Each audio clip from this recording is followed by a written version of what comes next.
The Heroes of Olympus, Book 4, The House of Hades, by Rick Riordan. Chapter 14, Percy.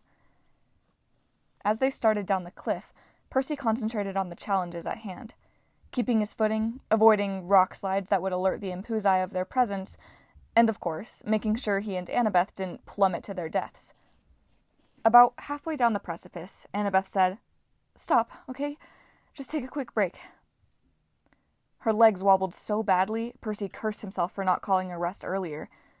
They sat together on a ledge next to a roaring, fiery waterfall. Percy put his arm around Annabeth, and she leaned against him, shaking from exhaustion. He wasn't much better. His stomach felt like it had shrank to the size of a gumdrop. If they came across any more monster carcasses, he was afraid he might pull an Impuza and try to devour it. At least he had Annabeth. They would find a way out of Tartarus. They had to. He didn't think much of fates and prophecies, but he did believe in one thing. Annabeth and he were supposed to be together.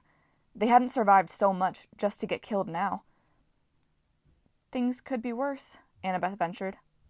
"Yeah?" Percy didn't see how, but he tried to sound upbeat. She snuggled against him. Her hair smelled of smoke, and if he closed his eyes, he could almost imagine they were back at the campfire at Camp Half-Blood. "We could have fallen into the river Lethe," she said. "Lost all our memories."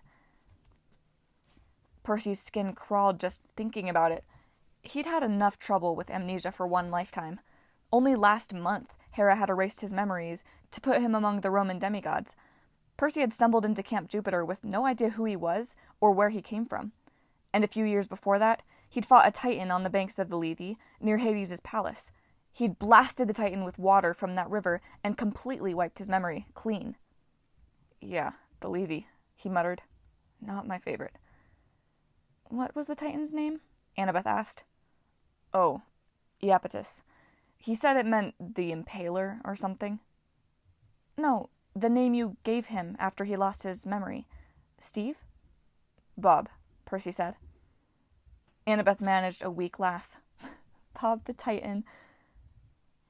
Percy's lips were so parched it hurt to smile. He wondered what had happened to Iapetus after they'd left him in Hades' palace. If he was still content being Bob, friendly, happy, and clueless. Percy hoped so, but the underworld seemed to bring out the worst in everyone. Monsters, heroes, and gods. He gazed across the ashen plains. The other Titans were supposed to be here, in Tartarus, maybe bound in chains, or roaming aimlessly, or hiding in some of those dark crevices. Percy and his allies had destroyed the worst Titan, Kronos, but even his remains might be down here somewhere. A billion angry Titan particles floating through the blood-colored clouds or lurking in that dark fog. Percy decided not to think about that. He kissed Annabeth's forehead. "We should keep moving. You want some more fire to drink?" "Ugh, I'll pass." They struggled to their feet. The rest of the cliff looked impossible to descend, nothing more than a cross-hatching of tiny ledges, but they kept climbing down.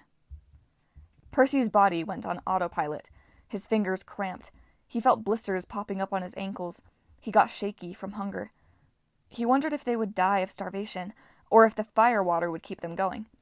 He remembered the punishment of Tantalus, who'd been permanently stuck in a pool of water under a fruit tree, but couldn't reach either food or drink. Geez, Percy hadn't thought about Tantalus in years. That stupid guy had been paroled briefly to serve as director of Camp Half-Blood. Probably he was back in the fields of punishment. Percy had never felt sorry for the jerk before, but now he was starting to sympathize. He could imagine what it would be like, getting hungrier and hungrier for eternity, but never being able to eat. "Keep climbing," he told himself. "Cheeseburgers," his stomach replied. "Shut up," he thought. "With fries," his stomach complained. A billion years later, with a dozen new blisters on his feet, Percy reached the bottom. He helped Annabeth down, and they collapsed on the ground. Ahead of them stretched miles of wasteland, bubbling with monstrous larvae and big insect-haired trees. To their right, the Phlegethon split into branches and etched the plain, widening into a delta of smoke and fire. To the north, along the main route of the river, the ground was riddled with cave entrances. Here and there, spires of rock jutted up like exclamation points. Under Percy's hand, the soil felt alarmingly warm and smooth. He tried to grab a handful, then realized that under a thin layer of dirt and debris, the ground was a single vast membrane, like skin. He almost threw up, but forced himself not to. There was nothing in his stomach but fire. He didn't mention it to Annabeth, but he started to feel like something was watching them, something vast and malevolent. He couldn't zero in on it, because the presence was all around them. Watching was the wrong word, too. That implied eyes, and this thing was simply aware of them. The ridges above them now looked less like steps and more like rows of massive teeth. The spires of rock looked like broken ribs, and if the ground was skin... Percy forced those thoughts aside. This place was just freaking him out, that was all. Annabeth stood, wiping soot from her face. She gazed toward the darkness on the horizon. We're going to be completely exposed crossing this plain. About 100 yards ahead of them, a blister burst on the ground. A monster clawed its way out. A glistening talquini with slick fur, a seal-like body, and stunted human limbs. It managed to crawl a few yards before something shot out of the nearest cave so fast that Percy could only register a dark green reptilian head. The monster snatched the squealing talquini in its jaws and dragged it into the darkness. Reborn in Tartarus for 2 seconds, only to be eaten. Percy wondered if that talquini would pop up some other place in Tartarus, and how long it would take to reform. He swallowed down the sour taste of firewater. Oh yeah, this'll be fun. Annabeth helped him to his feet.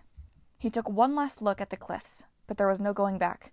He would have given 1,000 golden drachmas to have Frank Zhang along with them right now. Good old Frank, who always seemed to show up when needed and could turn into an eagle or a dragon to fly them across this stupid wasteland. They started walking, trying to avoid the cave entrances, sticking close to the banks of the river. They were just skirting one of the spires when a glint of movement caught Percy's eye. Something darting between the rocks to their right. A monster following them? Or maybe it was just some random baddie heading for the doors of death. Suddenly, he remembered why they'd started following this route, and he froze in his tracks. The Impuzai. He grabbed Annabeth's arm. Where are they? Annabeth scanned a 360, her gray eyes bright with alarm. Maybe the demon ladies had been snapped up by that reptile in the cave. If the Impuzai were still ahead of them, they should have been visible somewhere in the plains. Unless they were hiding. Too late, Percy drew his sword. The Impuzai emerged from the rocks all around them, 5 of them forming a ring. A perfect trap.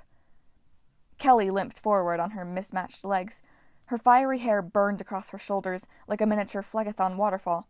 Her tattered cheerleader outfit was splattered with rusty brown stains, and Percy was pretty sure they weren't ketchup.